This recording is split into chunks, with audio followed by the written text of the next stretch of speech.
On the 11th of July, 2006, the Venezuelan José Antonio Delgado is standing on the summit of Nanga Parbat, 8,125 meters, the ninth highest mountain on the planet. The goal is achieved. 9 days until his flight home. In a few hours, the wind will sweep away the tracks of his climb, and he won't find the way down. What comes next is hard to believe. A man with 20 years of experience, alive, in radio contact, 4 kilometers from help, and nobody can get to him. Not the helicopters of the Pakistani army, not his own partner, not the country that from this day on stays glued to the news. Why? And what are those 400 meters that, on the 7th day, will separate him from shelter? Caracas lies in a valley squeezed between the sea and a mountain ridge. To the north, Avila rises above the city, a green wall more than 2 kilometers high, visible from almost anywhere in the capital. On the 13th of May, 1965, José Antonio Delgado Sucre is born here. A few years later, he'll go to a school that stands at the very foot of that mountain. About his parents, about the family he grows up in, the sources have kept almost nothing. What has survived is the geography. A child who looks at a mountain out of the classroom window every day will climb it sooner or later. For most of his classmates, Avila will stay a backdrop, something like the weather outside. He goes up. Out of those school hikes on the slopes of Avila grows everything else. In 1982, still a teenager, he climbs Pico Humboldt, 4,942 meters, the second highest peak in the country. A year later, in 1983, he's standing on Pico Bolívar. That's 4,978 meters, the highest point in Venezuela. By 18, he has closed out what many Venezuelan climbers never close out in a lifetime. But climbing yourself turns out to be only half the job. Around those same years, he takes charge of the school hiking club, a small thing, easy to skip past. And without it, half of the story that follows doesn't read properly. The organizer's role appears in him almost at the same time as his first ascents. He goes to the mountains and immediately gathers people around him, plans, counts out the dates, takes responsibility for other people getting ready. The climber and the organizer grow in him from the same root. In the climbing community, a nickname attaches itself to him, El Indio, the Indian. It comes up among his own people and marks one thing, endurance, the ability to keep going where others stop and turn back. The nickname sticks fast and stays with him to the end. All of this happens at altitudes that world mountaineering considers modest. 5,000 meters is Venezuela's ceiling. A man who at 18 has already stood on the highest point of his country has nowhere left to grow inside it. Going higher means leaving, and not everyone is able to leave for long stretches, again and again. His next step he takes in a lecture hall. In that same year, 1983, when he's standing on Pico Bolívar, Delgado enrolls at Universidad Simón Bolívar to study mechanical engineering. 6 years later, in 1989, he comes out of it a mechanical engineer. Where exactly he works in his profession, his biographers didn't write down. But this fork decides a great deal. He will never become a professional athlete in the full sense of the word. The mountains will have to be squeezed into holidays, weekends, and days saved up. That's where his style grows from. When there's little time, you have to move fast.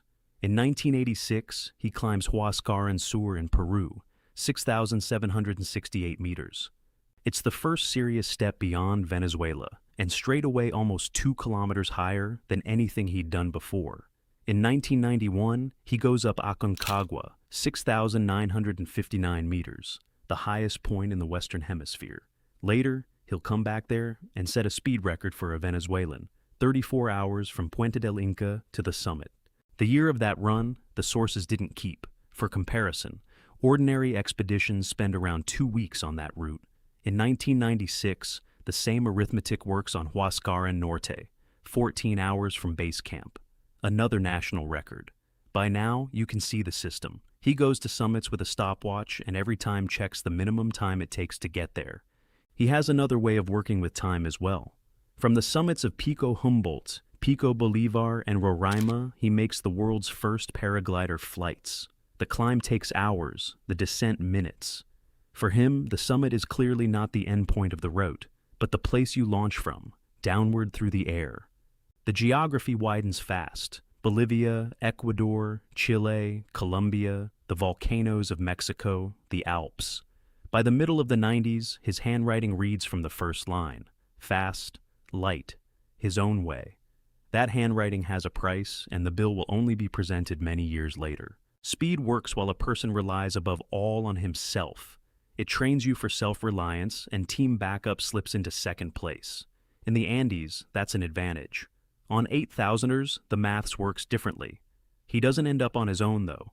In these same years, he marries Frida Ayala, and he goes to the mountains with a group that forms around him almost by itself. In 1993, that group ends up in Nepal. The target is Ama Dablam, 6,812 meters, one of the most recognizable peaks in the Himalaya, a sharp pyramid above the Khumbu Valley, the one people call the most beautiful mountain in the region. Technically, it's harder than anything they've done in the Andes. Delgado doesn't go there alone or with hired partners. Beside him are Marcos Tobia, Carlos Castillo, Carlos Calderas, Marco Cayuso, and Martina Echeverria. Here it matters who exactly is walking beside him. They didn't end up roped together by accident. These are friends who, since the end of the 80s, have been raising the bar together, moving step by step from the Andes to the Himalaya. Mountain after mountain, one shared staircase, not a set of separate projects. A year later, in 1994, Delgado takes a step the others aren't taking yet. He climbs Cho Oyu, 8,201 meters, the sixth highest peak in the world and his first 8,000er.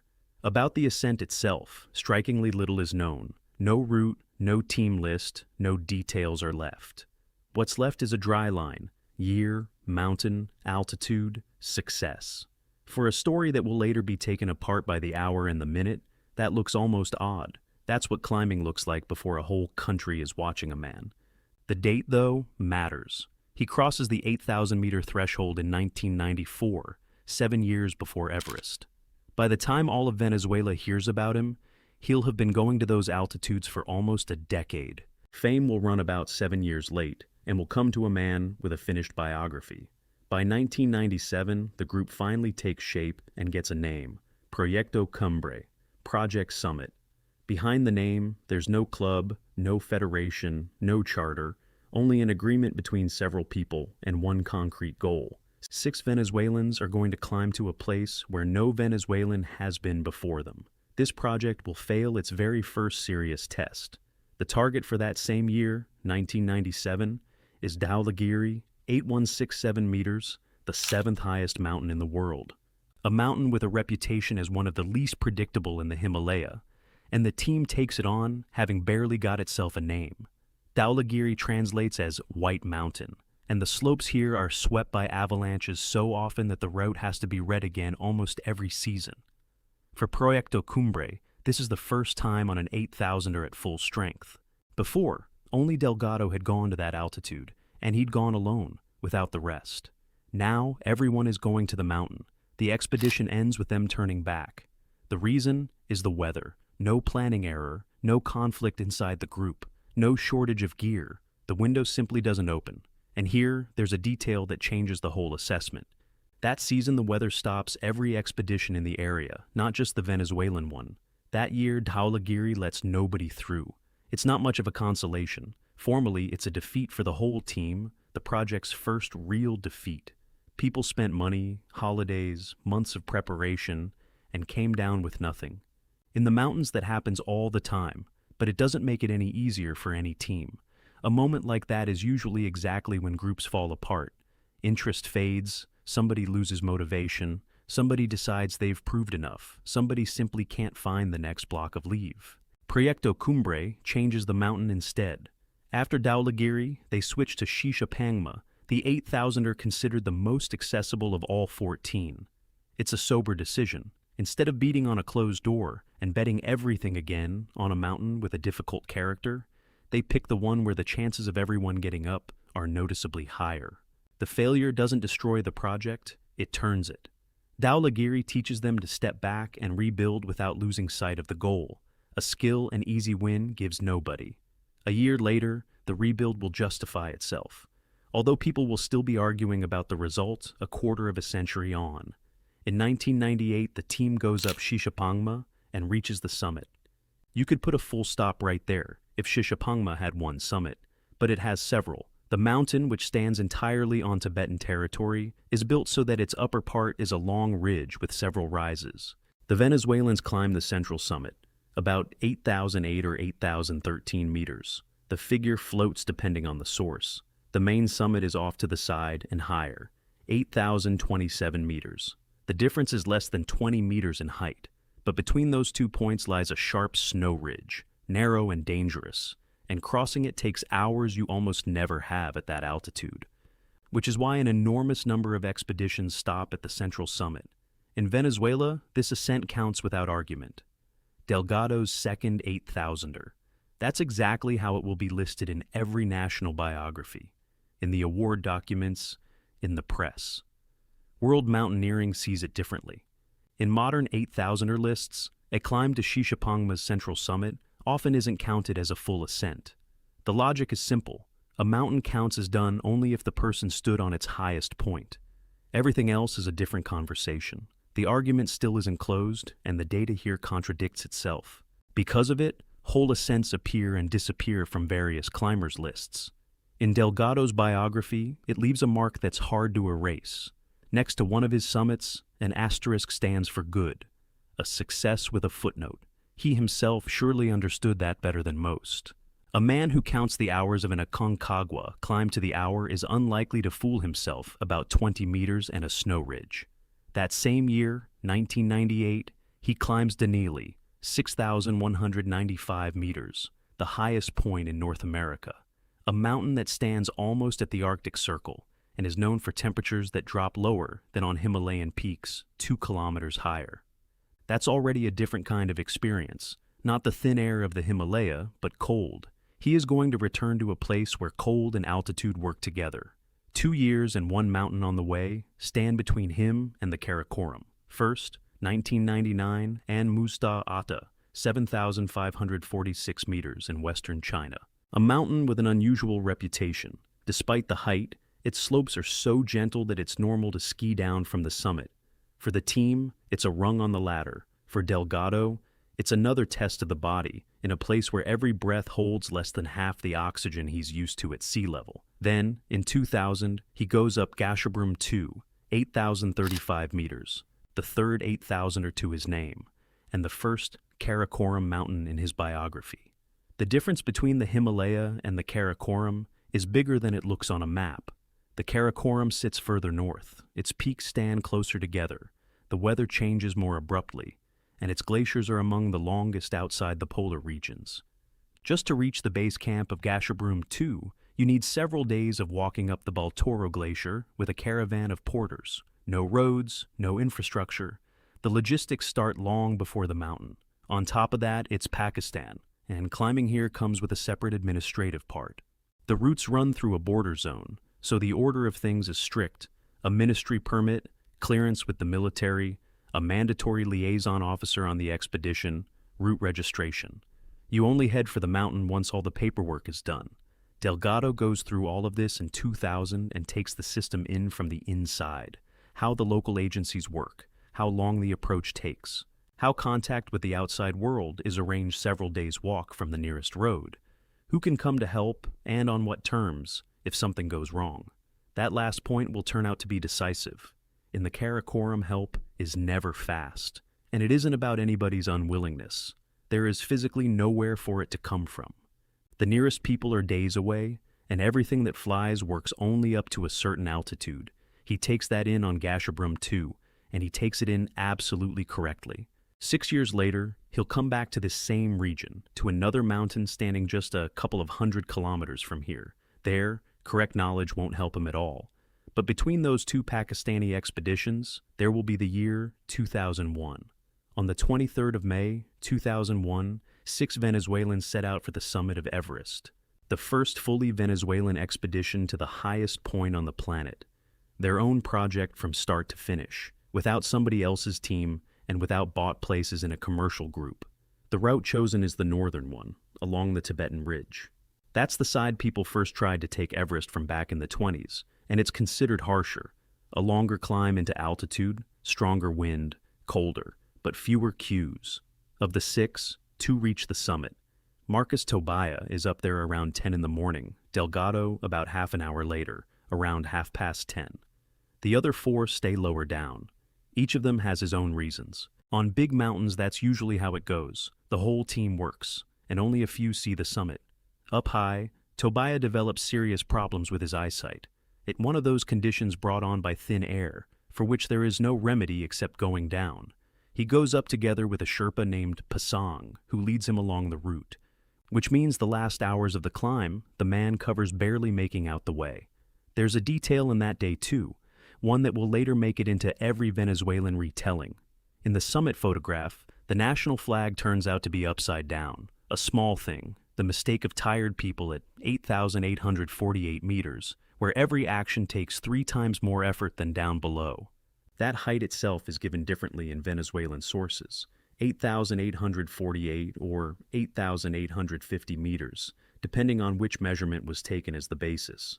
For Delgado, Everest becomes his 4th 8,000er, by his personal count, one more line in a row he's been keeping since Cho Oyu. By the country's count, it's a completely different event. Venezuela isn't a mountain nation in the world sense. Its highest point doesn't even reach 5 kilometers. And suddenly, it turns out that on the very top of the world stands a man who started on the trails of Avila, a mountain you could walk to from his school. From that morning on, he stops belonging only to the climbing community. The state reacts fast. That same year, 2001, Delgado receives the Orden al Mérito Deportivo First Class, the country's highest sporting award. Then, the Orden Vicente Emilio Sojo, also First Class, both handed to him in his lifetime, both for a specific achievement and not for the memory of one. That's an important detail. The country manages to say thank you in time. He becomes a national figure, and from this moment, his biography gets retold well beyond the climbing magazines. From this period, a line of his comes down to us that spreads across Venezuela and lives there to this day. Everyone has their own Everest. What's yours? The wording is simple almost to the point of banality, but coming from him it works. There's a biography behind it. That's how an engineer talks who carved his Himalaya out of a work calendar. People take him at his word. Delgado starts speaking as a motivational speaker, and his audience is far from just climbers. He becomes co-editor of a book with a telling title, Camino a la Cumbre, del Ávila al Everest, The Road to the Summit from Ávila to Everest. The title closes the circle, the mountain outside the school window and the highest point on Earth, 2 ends of the same line. From 2003 to 2006, he co-organizes screenings of a mountain film festival in Caracas. That's already work for the scene, bringing films about big mountains into a country without big mountains, showing people what they'll never see in person. Around then, a project begins that will turn out to matter more than all the rest. Delgado takes part in filming the pilot of a television series about mountaineering. He presents it together with Frida Ayala. Both are listed as co-producers. It's their shared work. He's in front of the camera, and on the mountain, she's in production. The cameras travel with him on expeditions. Material gets shot that, at the time, looks like working footage. Episodes for future installments, shots of approaches, camps, walls. That material is going to play a role none of them planned. It will be edited later. By then, without him. For now, what gets into the frame is the change that's been coming over him since 2001.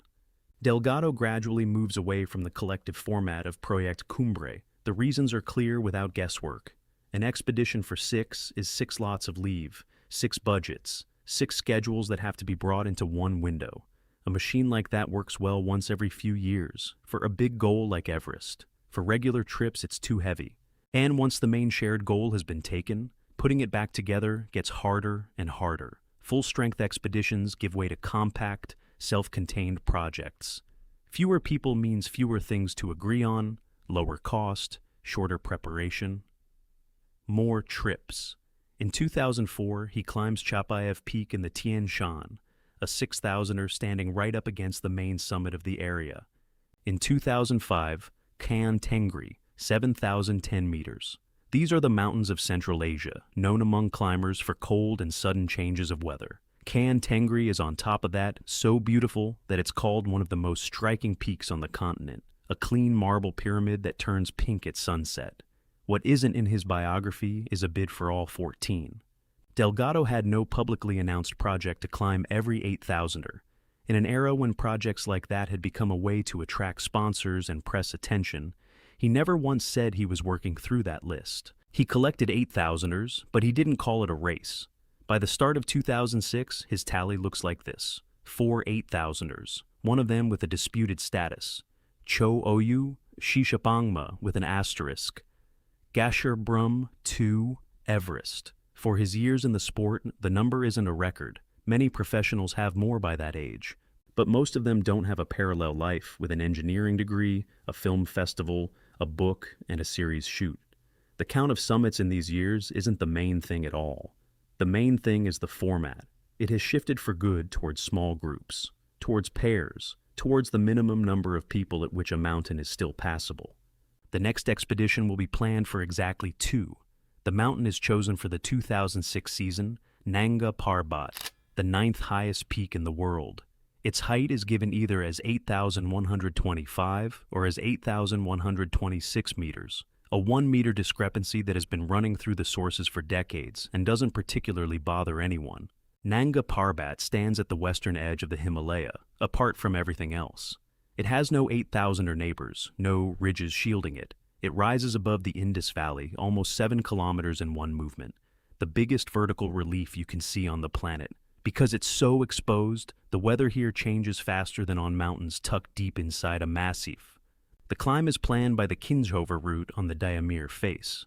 That's the normal route on the mountain, the one most people take. No bid for a first ascent, no attempt to take the face by a new line. The expedition is 2 people. Delgado as leader, and Edgar Guaraguada, 23 years old. The age gap between them is 18 years. The task, meanwhile, is a double one, and that's already ambition. They're meant to become the first South Americans on this summit after the Ecuadorian Ivan Vallejo. And if they succeed, Guaraguada becomes the youngest South American to climb an 8,000er. One mountain closes 2 boxes at once, one for the country, one for a particular person. The logistics are handled by the Pakistani agency Adventure Tours Pakistan. Delgado has known this system from the inside since Karakorum 2. Permits, liaison officer, caravan to base camp. The dates are set tight. Departure, the 4th of June, 2006. Return, the 20th of July. The whole expedition is planned for about 6 weeks. Here again, you can see the engineer used to counting time. 6 weeks for an 8,000er isn't impossibly little, but there's no slack in it either. A schedule like that allows for 1 summit push, 2 at most. The weather window has to land inside the corridor allotted to it. The 2 of them fly into Pakistan. The whole plan is built around 2 pairs of hands, taking turns working on the route, weight split between 2, backing each other up. That plan won't survive as far as altitude. Guaraguada feels unwell and can't continue the climb. What exactly is happening to him, the sources don't specify. What is known is something else. His state of health leaves him no choice. On an 8,000er, that isn't a question of will or character. At altitude, the body either takes the thin air or it doesn't, and there's no negotiating with it. A man who goes up ill becomes a danger, not only to himself. Guaraguada stays in base camp at about 4,200 meters. Delgado decides to continue the climb alone. Formally, there's nothing extraordinary in that. On the normal route of an 8,000er in season, there are other expeditions working, intermediate camps standing, fixed ropes in place. People climb mountains like this solo all the time. And to him, the decision looks like an ordinary continuation of the way he'd always climbed. But from this moment, the structure of the expedition changes completely. The pair stops existing. One man is left up high, one down below, and they will no longer be able to reach each other. Guaraguada's role changes too. From roped partner, he becomes an observer and the only link to the mountain. Everything that happens higher up will reach the outside world only through him. Contact between base camp and the climber goes by radio. It's the main channel, and it's also the most fragile one. Satellite phones are temperamental at that altitude. The cold drains the battery in a matter of minutes, and there's usually nothing in a tent to charge it with. A radio is simpler and more reliable, but it has its own limits. Short messages, dependence on the terrain, and the same frost eating the charge. The decision to go alone will be discussed by colleagues afterwards. That's how it goes after any story of this kind. The conversation always runs through the community, and that's normal. But in the open sources, there is no formal review, no federation report, no club finding, no official investigation.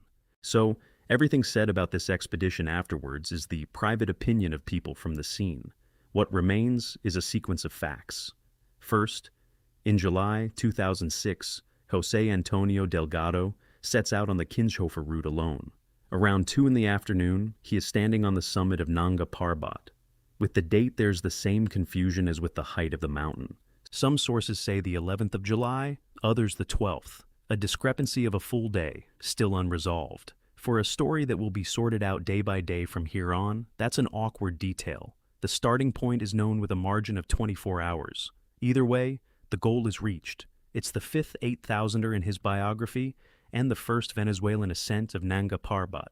Formally, the expedition is complete. The schedule drawn up for 6 weeks has been kept. There's still more than a week until the planned return. Everything announced before departure exists at this moment. And from here on, the mountain starts counting, and its count doesn't depend on preparation or on experience. Above 8,000 meters, there's nobody beside him, nobody to back him up on the descent, nobody to notice from the side that he's moving slower than usual, nobody to take the second corner of the tent if it has to go up in the wind. The nearest person who could reach him is Guariguada, and he's down below, in base camp, not in shape himself. Between them lies the whole Kinshasa route.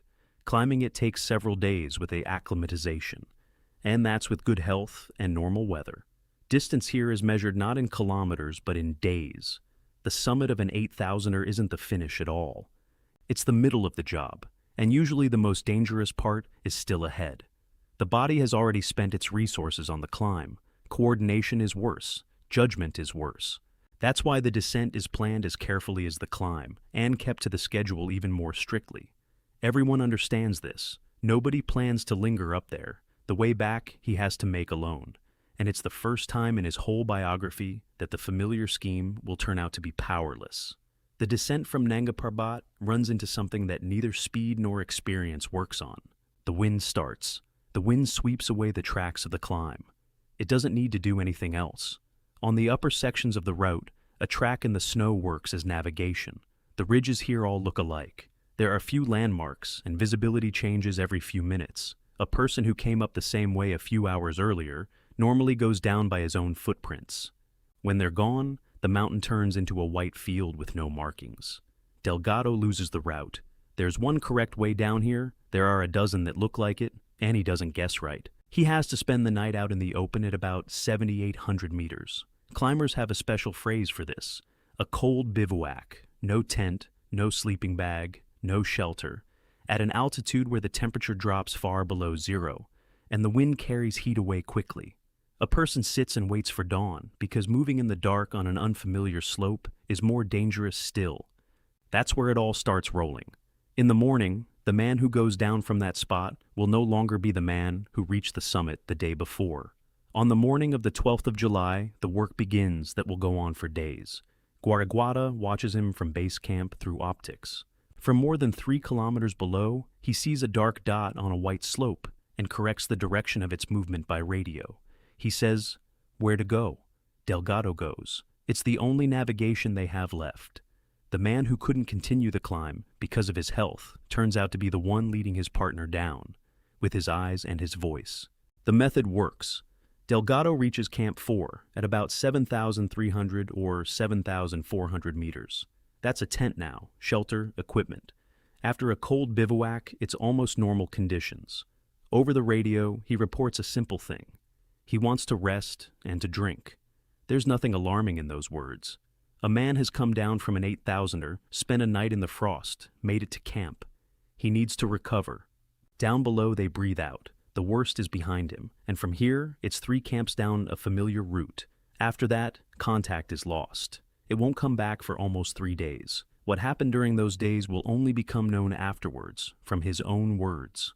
On the 12th of July, he falls asleep in the tent at Camp 4, exactly as he'd radioed down. When he wakes up, he finds the tent buried in snow. Here the sources diverge. Some describe an ordinary snowdrift. At that altitude, with heavy snowfall and wind. A tent can be covered over in a few hours. Others speak of an avalanche coming down. The difference is significant, but establishing what exactly happened is impossible with the data available. The practical result is the same in both cases. The man is shut in at Camp 4, and the weather outside won't let him move. For 3 days, base camp knows nothing. The radio is silent, the slope is closed in cloud, the optics are useless. The Guaraguada had been following since the 12th of July disappears from view. On the 15th of July, contact comes back. Delgado comes on air and explains the situation. He reports that he is badly worn down and that there are problems with his feet. Both phrases sound restrained, and both mean far more than they say.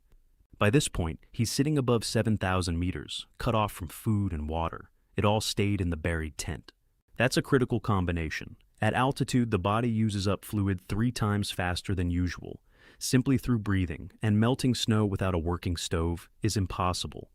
Dehydration at that height tells on a person sooner than hunger. He's been in these conditions for several days in a row already. Above 7,000, there is no rest under any circumstances. Up there, the body only spends. Every hour goes into the minus. Delgado asks for help. Nothing like that is on record anywhere earlier in his biography. A man who managed on his own resources for 2 decades is telling the people below that his own resources are no longer enough. In base camp, the request is taken up and they start acting. But between the request and carrying it out stands a distance that can't be shortened by money or by resolve. And up above, there are still 2 more days about which very little is known. On the 17th of July, the last clear radio contact takes place. By this point, the situation up there has changed once more, and for the worse. The tent has been destroyed by the wind. There's no shelter anymore, not from the cold, not from the snow, not from the wind itself. Staying put now makes no sense. There's nowhere to wait for help. Delgado reports that he has decided to descend on his own towards Camp 3. That's movement downwards, towards thicker air, towards the next shelter, the only option he has. And in the same transmission, he asks Guaraguata to pass a few words to his family. The words go through his partner, by radio. A few sentences from above 7,000 meters down to base camp, from where they are meant to be carried further. He has no other channel. The person receiving a message like that is in a position it's hard to find a name for. He can't climb up. He can't help. The only thing he's able to do is hear and remember. What exactly was said has not been made public. That stayed between the family and the people who were on the radio. After the 17th of July, there are no more clear conversations. There is something else. Isolated short radio signals come through. Not speech, not messages, fragments, separate bursts in the speaker. The explanation people find is simple and technical. In the frost, the radio battery almost stops giving current, but during the day, if the sun comes out, it warms up and briefly comes back to life. That's enough for a few seconds of operation.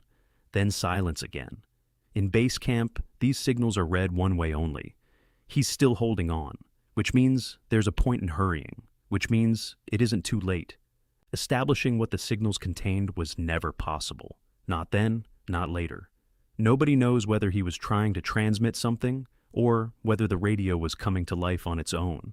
But everything that happens next depends on those fragments in the speaker. As long as they're there, the operation below runs as a rescue. The operation itself had begun several days earlier, right after the request on the 15th of July. At the foot of the mountain, work unfolds on a scale that he, up above, may not even guess at. The first thing they try is helicopters. The Pakistani army has machines that work regularly in the Karakorum and the Himalaya, and they're the first ones approached. The helicopter runs into its own physical limit. At great height, the air is so thin that the rotor stops producing enough lift. Every machine has a ceiling, above which it simply doesn't climb, and that ceiling is several thousand meters below the point where Delgado is, plus the storm that has been sitting over the mountain for days.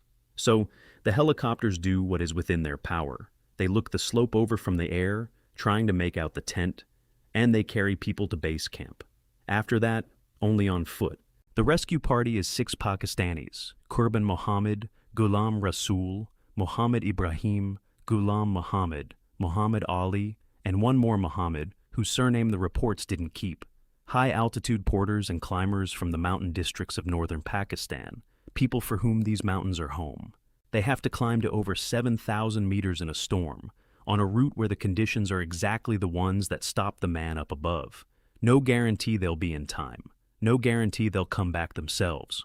Coordination is handled by the Alpine Club of Pakistan, headed by Nazir Sabir, and by Pakistan's Ministry of Tourism. The government of Venezuela takes on the cost of the operation. Not a formality, because bills in cases like this run into tens of thousands of dollars. A Venezuelan special representative, Noidis Nicasio Rojas, is sent to Pakistan. The climbing press will come back to the timings more than once afterwards. Time passes between the request on the 15th of July and the party setting out on the route, and there's still no clear answer to the question of whether it could have been put together faster. And Venezuela lives these days on bulletins. They run them on the news. 5 years ago, the same people were looking at a summit photograph with an upside-down flag. Now they're waiting for word from a mountain they'd barely heard of before. 6 men are going up. By this time, the signals from above have already stopped. On the 22nd of July, the search party reaches the point between Camp 4 and Camp 3 where Delgado is. That point is about 400 meters from the tent, the nearest shelter on this section of the route. 400 meters is a distance you cover in 5 minutes down below. Here, above 7,000, in a strong wind, and after several days without water or food, it can turn out to be impossible. From here on come the discrepancies that haven't been resolved to this day. The altitude is given differently, anywhere from 7,100 to 7,500 meters. A spread of 400 meters vertically is a figure that, on a mountain like this, means substantially different sections of the route. The time diverges too. Some data gives 3:30 Venezuelan time, other data 12:30. The difference is exactly 9 hours. The Pakistani side, in its official documents, refers to the multi-day storm that covered the mountain.